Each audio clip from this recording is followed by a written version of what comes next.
Major Howard Johnson climbs aboard the Air Force's hottest operational fighter aircraft for an assault on the world's altitude record. This lance-like craft is out to top what only experimental aircraft have been able to attain. The F-104 is now being introduced into the Air Force's air defense units around the United States. It's not souped up, it's a production line aircraft.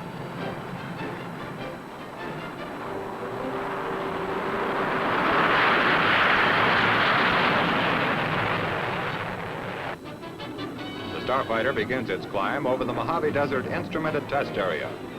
Less than a week before, a French experimental jet, the Trident 06, had topped 80,000 feet to erase the record held by a U.S. Navy F-11F. Its powerful J-79 turbojet engine blasting it upward at a 45-degree angle, the F-104 slashes to the brink of the Earth's atmosphere, and before the ink is dry on the French entry, marks a new altitude record in the book for jet-powered aircraft, over 91,240 feet, more than 2 miles higher than the previous mark. 8 days later, Captain Walter Irwin added almost 200 miles per hour to the world's speed mark, over 1,404 miles per hour. The first time in aeronautical history, an operational aircraft has held both records.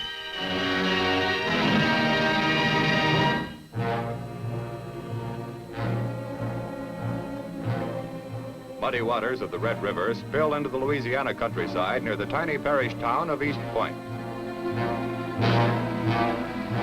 Answering a call for help, men and equipment from nearby Barksdale Air Force Base.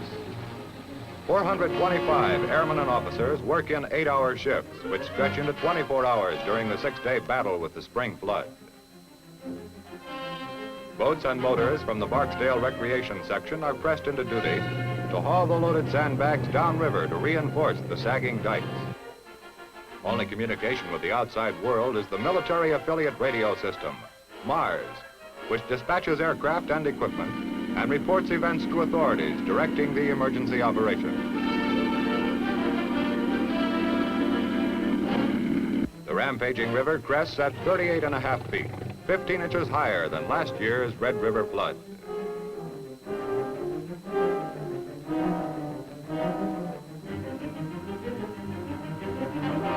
The tireless work of Air Force men pays off.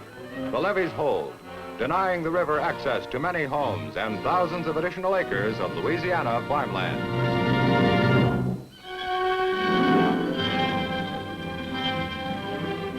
9,000 feet high in the New Mexico mountains is the Sacramento Peak Observatory, a tool of Air Force research directed toward the center of our solar system, the sun. Staffed by the Air Force Cambridge Research Center, SAC Peak, as it is commonly known, conducts studies to find out how solar activity influences the Earth, particularly in the area of communications. Years of experience in the field of astronomy are brought to bear here at SAC Peak. Special photographic equipment makes it possible to study vast disturbances on the sun's surface. This is known as a prominence in the corona, or outer region of the sun. Extending tens of thousands of miles from the sun's surface, the explosion you are witnessing is moving at thousands of miles per hour.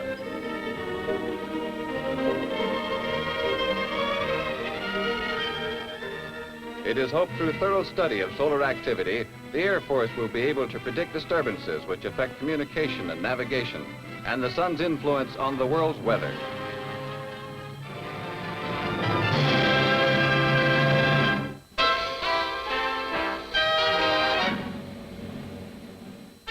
The toughening up process. To be able to face any rough situation, pre-flight cadets, OCS, and air police students, even basic trainees, go through what is known as a physical self-confidence course at Lackland Air Force Base. This hurdle is good for the stomach muscles, but hard on others. Watch out, here he comes again. Not all of the obstacles are required to be conquered. The trainee must be guided by his own judgment when it comes to the leaning tower exercise. The real way to build confidence. Try this 3 stories off the ground. You lower yourself over the edge, swing back, and drop to the next platform. That first step is a dilly. This exercise not only helps develop physical self-confidence, but teaches proper bailout and landing procedures. Our news review cameraman should get a diploma for successful completion of the course. He must have been successful. At least, he got the film back.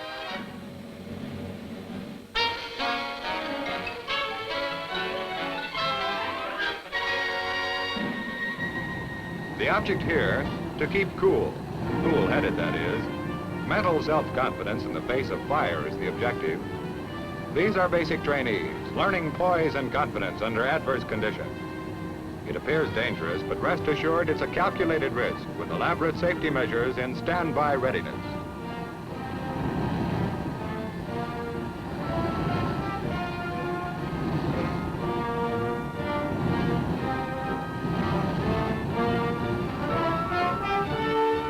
The Combat Obstacle Course. Every test helps build the man's confidence in his physical and mental ability to meet any set of circumstances. Someday this training may be put to use in air-based defense or in evasion and escape from enemy territory. If the trainee knows he can do it here, in what is called malfunction junction, he knows he'll be able to cut the mustard when the chips are down.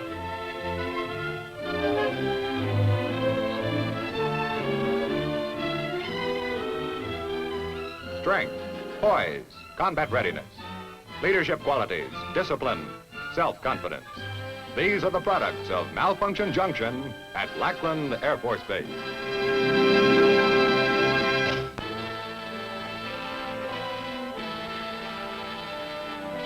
Villatobas, 50 miles south of Madrid, where Spanish soldiers and U.S. airmen work side by side in one of several radar installations which make up the air defense net of the 16th Air Force in Spain. In a remarkably short time since construction activity began, United States Air Force bases and air defense installations, such as this AC&W site, have blossomed into operational use.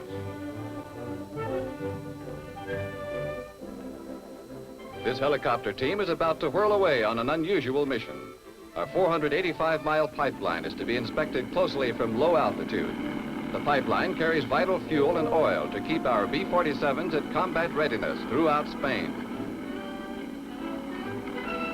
From Zaragoza in the north to Rota on the southern coast, over the picturesque Spanish countryside, following the white line which marks the vital artery.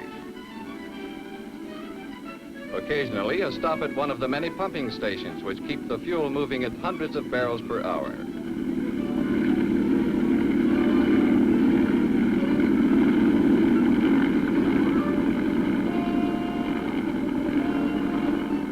The air age makes an interesting contrast here in Spain. An ancient Roman bridge near Madrid. The oldest bull ring at Siena de Alcudia, and a few old bulls.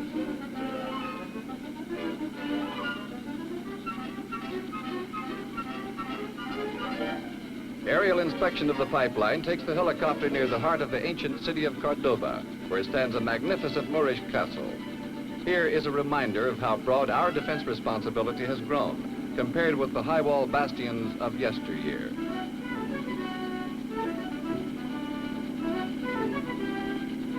On the last leg now, the once-a-week inspection tour is about over. Beyond the next hill, Rota, where the pipeline meets the sea. It's all part of keeping close watch on a vital link in the free world's chain of security.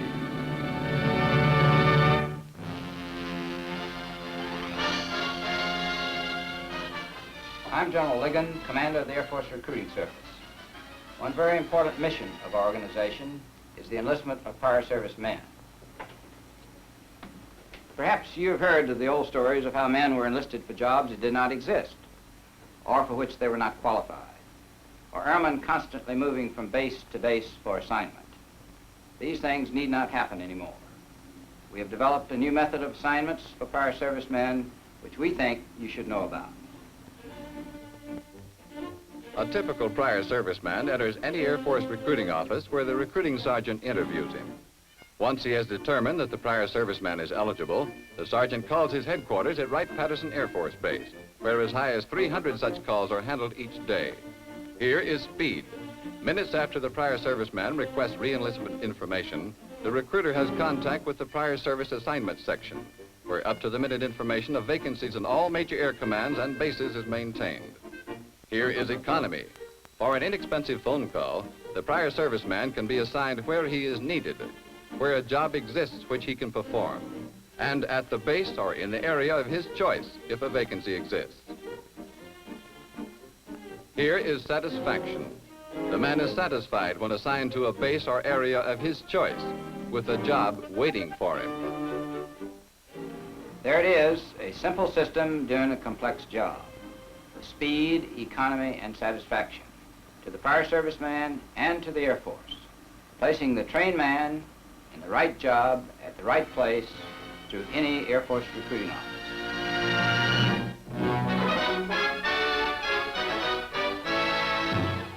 This is the Ryan Firebee, a jet-powered target drone which aids the Air Force in testing its air defense missiles. Its gross weight is less than a ton, and it is carried aloft by a B-26 mothership. This diminutive jet plane is powered by a 1,000-pound thrust engine which weighs only 350 pounds. 600 pounds of fuel give it an endurance of 1 hour at 40,000 feet altitude, as it is controlled by radio commands from the ground. An F-102 Delta Dagger is being armed with Falcon guided aircraft rockets. In a few moments, it will intercept the Firebee in a test of its own fire control system.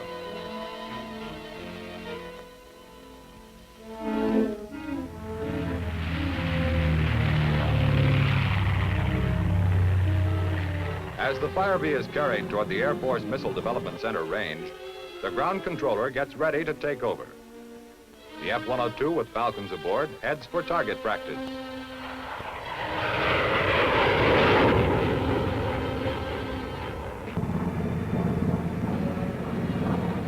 The drone is now on its own, and radar at the control site plots its course. Time now for the intercept as the drone climbs higher and nears its maximum speed of 620 miles per hour.